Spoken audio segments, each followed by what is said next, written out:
cleaner. This video is going to need a ton of editing. A ton.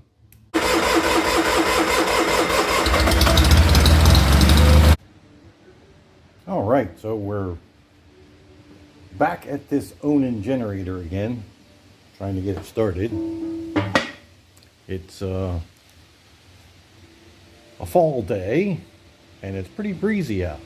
Exactly the kind of weather that gives us power outages. And one thing we've done this morning is got in there and got this vice grip attached to the lever that comes out of the injection pump here. So this solenoid, when you go to start it and run it, goes up, allowing this linkage to move. And for some reason, it was kind of gummed up. So I worked it back and forth a bunch with the vice grip on there and without the linkage attached. And that is as far up as it goes. So that is the start position, and that matches up with this rod that comes from the governor. The governor is inside the fan housing here, and this is the lever for it. So the other thing we did was went out and bought a 675 cold cranking amp deep cycle battery, which we probably need for something like this.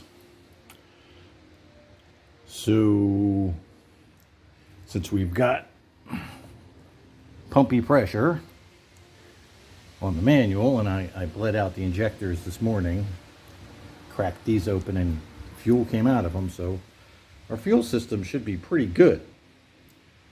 Now we're gonna crank on it and see if we can get the fire up.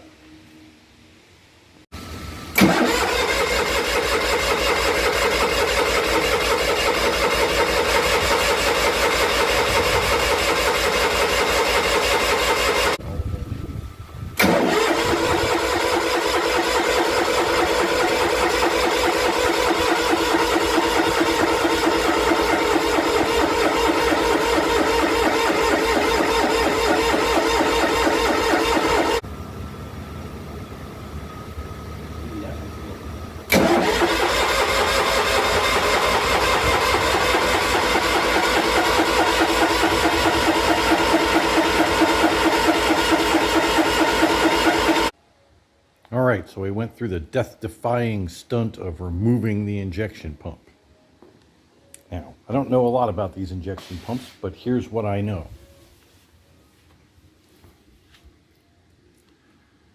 This is the gear that drives the pump in that direction, and that is the cam lobe that pushes on the pump.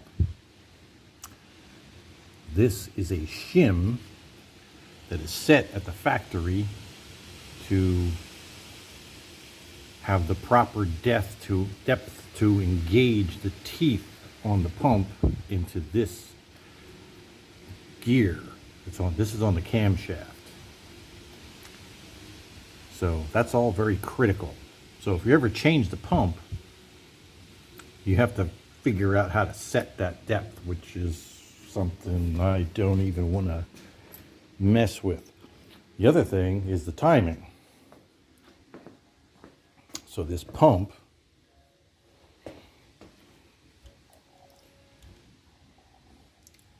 that gear you saw on the camshaft is timed to this gear.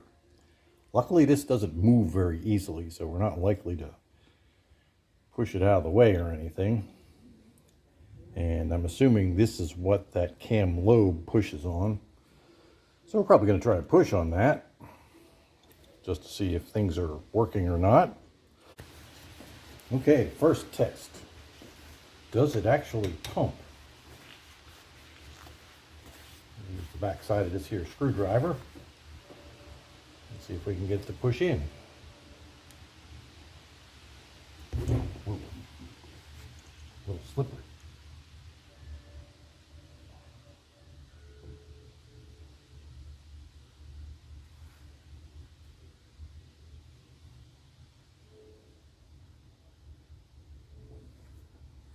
feel it moving a little bit. Ooh. Well, maybe we'll just concentrate on this, since this seems to be where part of our problem is. This thing just does not really want to move. It looks like if we take these two bolts out, maybe something will come out of it. I don't know. Maybe the little tab, the other tab is actually already bent out.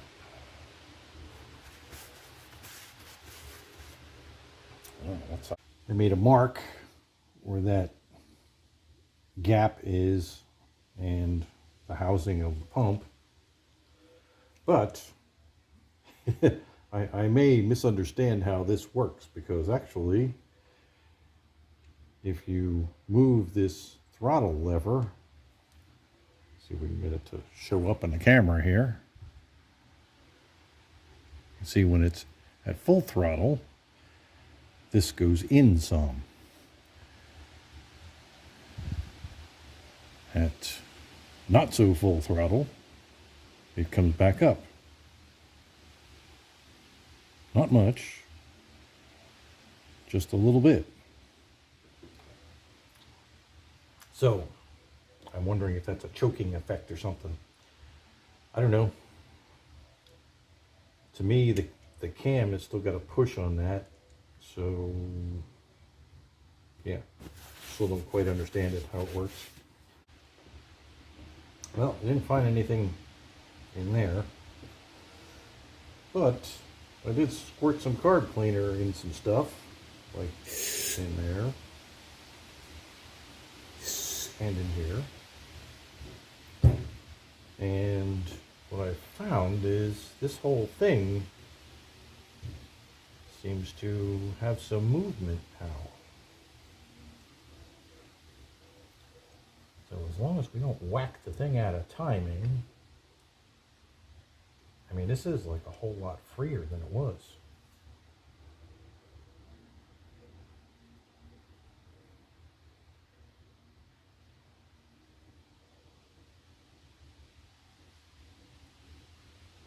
As long as the carb cleaner doesn't knock our timing mark off.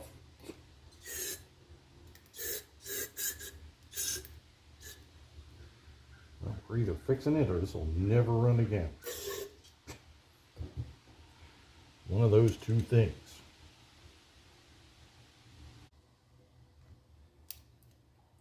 Ugh, this video is going to need a ton of editing. A ton. Fun of working on unknown stuff.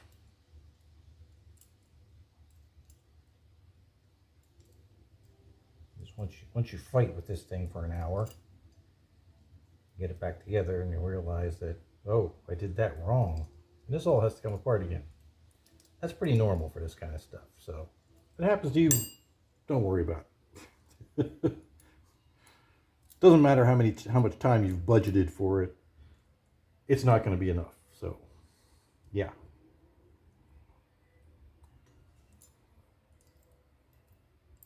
There just ain't quite enough room in there to spin anything but this little tiny wrench.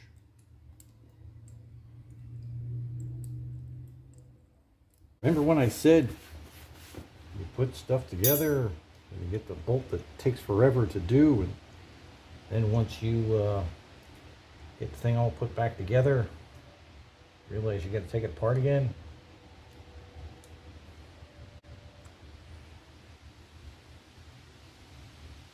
The governor thing. I don't know if we can get this back in with this thing in this position.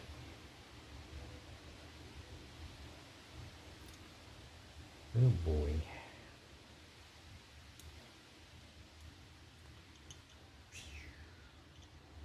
Man. Probably could jam it in there. Hope for the best. I don't know. We'll figure something out. in the carb cleaner, the whoop. All right, guess what? It's going back in. But I don't think we have to completely remove it this time. We got to take this bolt out. I back this guy out, leaving the nut in the same spot so it goes back to the adjustment it was at theoretically. And we should be able to make sure our timing mark is right. It's up here, get that in there. Get this back around here. Cleared it. Okay. Now we should be able to put it back together and move on with our lives, as they say.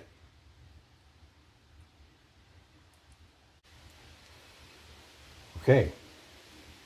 Our timing mark is still there. We're still on it. Now we'll see if we get this thing back together before anything bad happens. Well, one thing I'm noticing right off the bat here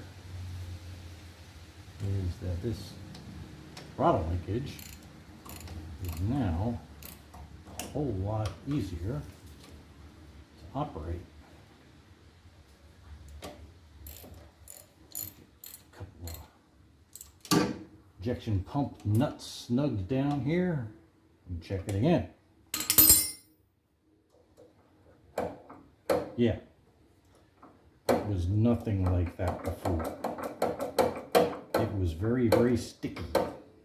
It would stick up, it would stick down. Now I think we just have to figure out how to get this this cover back on this relay with this all in the way. Yeah, without making anything explode or that kind of drama.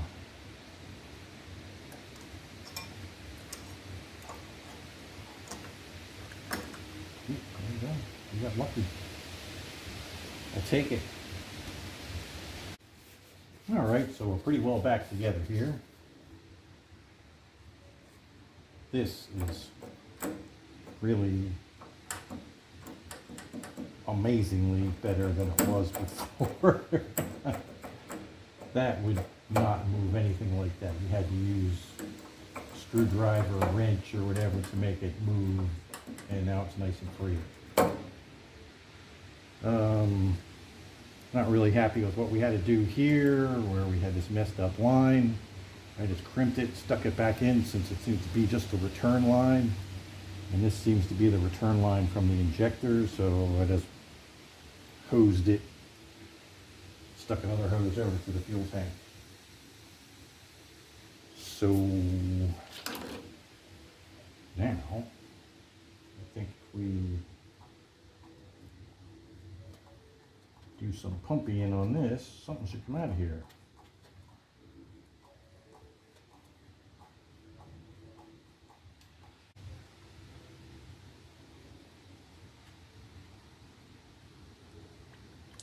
Yep.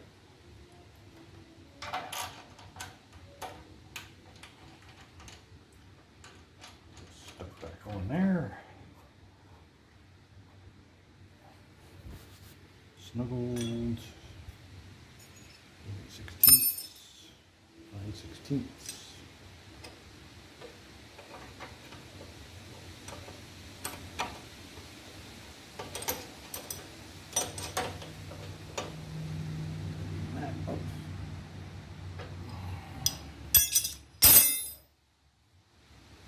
Some more pumping.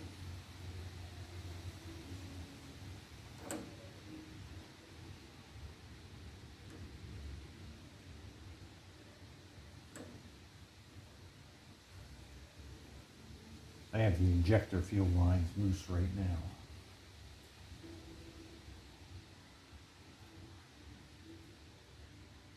Theoretically, at some point, I should get something out of them. All right, I think we're getting somewhere now. We got it to the point where we're getting smoke out of it.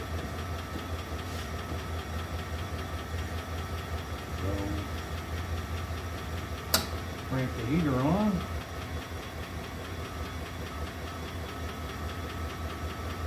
See what happens.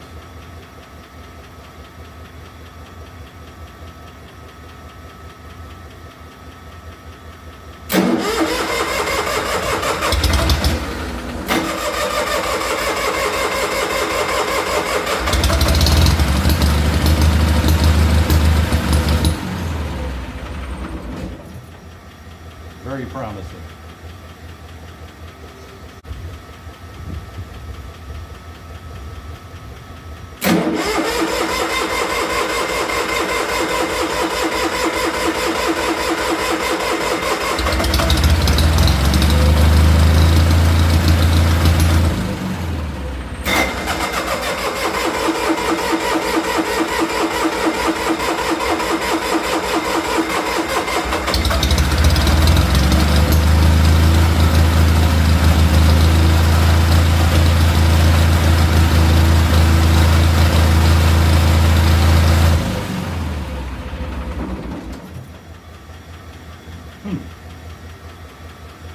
As soon as I let this go, it shuts off. That ain't right. Okay, we got a couple of issues. One is for some reason, the solenoid wants to shut. This is the fuel shutoff solenoid, this big thing here, and it pushes the rack down. I don't know if we got that all that working. What happens when so up is start, down is off, which should shut off the solenoid, and middle is run. So once it starts and you leave it go to run, the solenoid right now is shutting off. So as soon as you're done cranking, it shuts the fuel off. So what we're going to do is attempt to get in here and just hold this guy up like that while it's running and let it run for a little bit. The other thing we're fighting is we've been cranking on this for so long that the starter is kind of not happy right now.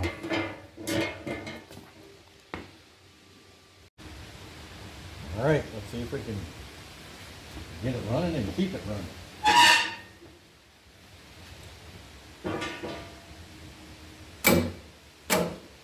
Nope. Starter ain't happy.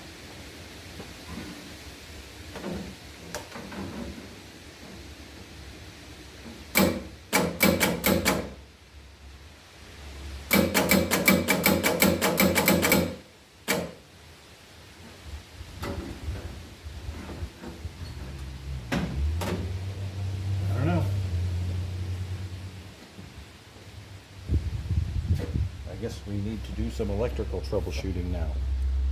Probably doesn't help that when we had that relay cover off when we were pulling the pump out, we made something arc, which probably wasn't good, but it's the price of doing business. Well, all right, kids, that's going to do it for today. We did get it to fire. Did a little troubleshooting on our electrical problems, and this fuse was popped, so I don't know if that has anything to do with the shutoff solenoid activating when you're done starting it. Maybe it does, maybe it doesn't. The solenoid for the starter is getting power, but it's not kicking for some reason, so maybe we'll look into that tomorrow. But at least we know it runs. I think probably when we had to hold the start switch on while we were running it to make sure that it got a little bit of run, it might have injured the starter. I hope not, but it's still pretty darn warm, and it's been I don't know, an hour and a half since I ran it. So we'll let it cool off for the night and we'll check it tomorrow. That's it.